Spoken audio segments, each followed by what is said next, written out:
നിങ്ങളുടെ favourite shows ഇനി ഒരിക്കലും മിസ്സാവില്ല. ഇപ്പോൾ C5 കാണും നിങ്ങളുടെ ഫേവറേറ്റ് ഷോ തികച്ചും സൗജന്യമായി.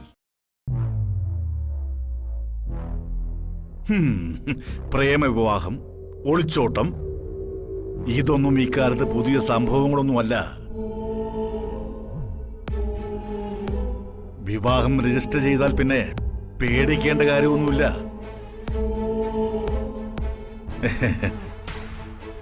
പക്ഷേ നിങ്ങളുടെ കാര്യത്തിൽ അതല്ലല്ലോ. നിങ്ങൾ എന്തോ ഒരു കാര്യം നിങ്ങൾ എന്നിൽ നിന്ന് ഒളിക്കുന്നുണ്ട്. അത് എന്താണെന്ന് വച്ചാ എന്നോട് തുറന്നു പറയേ.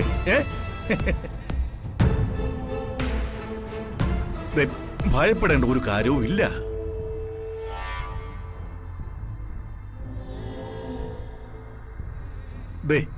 ഞാനൊരു അപകടകാരിയേ അല്ല. ഉള്ളത് തുറന്നു പറയേ. സാർ, ഇതിലപ്പുറത്തേക്ക് ഒന്നുമില്ല. ഇതാണതിന്റെ സത്യം.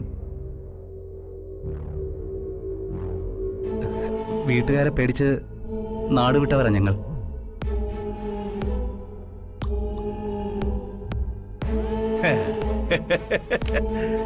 ഞാൻ ഒത്തിരി പേരെ സഹായിച്ച ഒരു മഹത് വ്യക്തിയാ.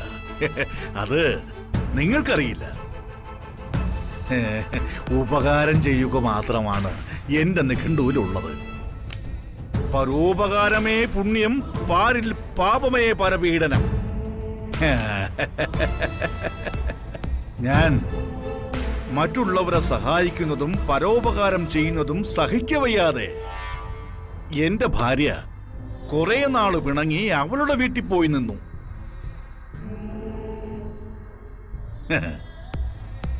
ഞാൻ മൈൻഡ് ചെയ്തതേ ഇല്ല. ഭാര്യ പത്തു മടക്കി ഒടുവിൽ തിരികെ വന്നു.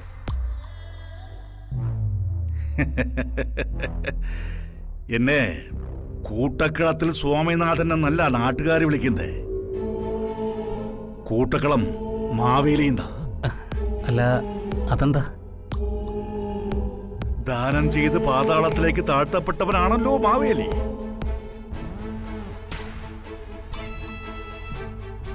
ഇയാളൊരു പരമ കച്ചറയാ. അതെന്റെ ഭർത്താവിന് മനസ്സിലാവുന്നില്ലല്ലോ ദൈവമേ.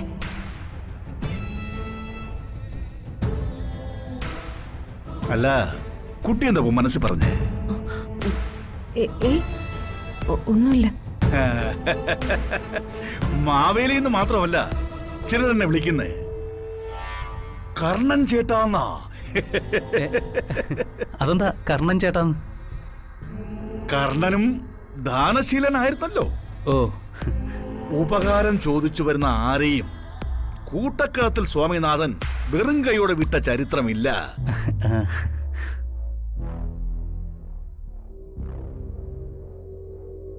മിസ്റ്റർ വൈശാഖന് എന്റെ ഓഫീസിൽ ഞാനൊരു ജോലി തരാം. താമസിക്കാൻ ഇനി വാടക വീടിനൊന്നും അലയണ്ട. എന്റെ ഗസ്റ്റ് ഹൗസ് ഉണ്ട്. നിങ്ങൾക്ക് വേണമെങ്കിൽ അങ്ങോട്ട് താമസം മാറിക്കോളൂ. എന്തോ സന്തോഷമായില്ലേ?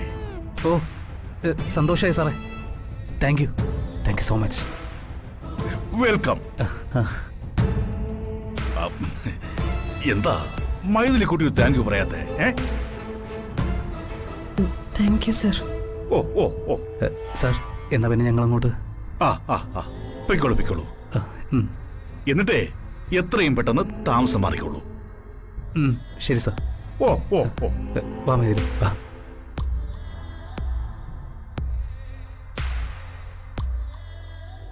മറ്റുള്ളവര് സംസാരിക്കുന്നിടത്തും ഫോൺ ചെയ്യുന്നിടത്തും ഒളിഞ്ഞു നോക്കുന്നത് ഒരുതരം യൂസ്ലെസ്സുകളാ.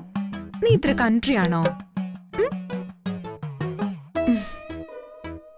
വാവാവോ വാവേ പൊന്നുമകൾ സമ്മാനം ഇങ്ങുതരാം നീനേ തങ്കനിലാക്കിണ്ണം. എത്ര ചോദിച്ചാലും ഇവളുടെ ഒരുമാതിരി കളിയാക്കലും. ഇവ കിട്ടി രണ്ടെണ്ണം കിട്ടാൻ എന്തൊരു വഴി.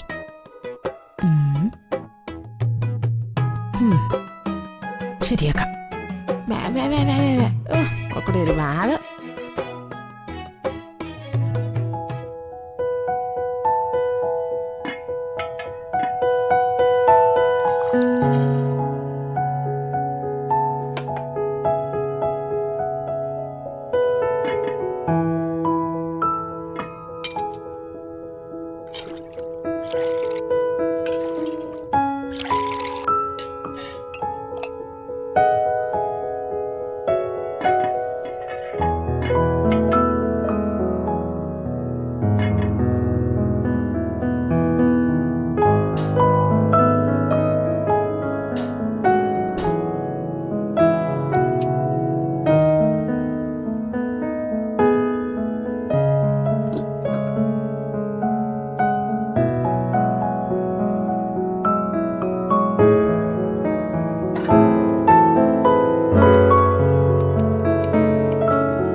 ചേട്ടാ ഇങ്ങോട്ട് കയറി വന്നത്? ബേബി, ഇങ്ങോട്ട് വരരുതെന്ന് ജേട്ടനോട് അമ്മ പറഞ്ഞിട്ടുള്ളതല്ലേ? എന്തിനാ ജേട്ട വെറുതെ പ്രശ്നങ്ങൾ ഉണ്ടാക്കുന്നത്? ജേട്ടന് മറ്റുള്ളവർ വഴക്ക് പറയുമ്പോ കേട്ട് നിൽക്കുന്ന എനിക്കുണ്ടാവുന്ന വിഷമം എത്രയെന്ന് ജേട്ടൻ ആലോചിച്ചിട്ടുണ്ടോ? ഒന്നാമത് ഈ കുടുംബത്തിൽ ആകെ പ്രശ്നങ്ങളാ. അതിനിടയിൽ ജേട്ടനായിട്ട് ഒരു പ്രശ്നം ഉണ്ടാക്കരുത്. എന്റെ ഒരു അപേക്ഷയാ.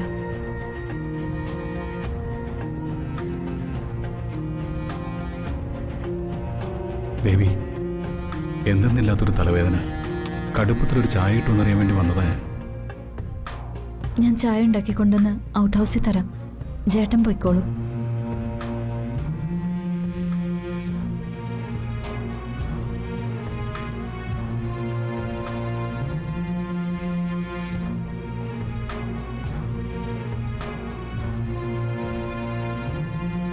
ഡൗൺലോഡ് ചെയ്യൂ C5 ആപ്പ്. കാണൂ എല്ലാ എപ്പിസോഡുകളും സൗജന്യമായി.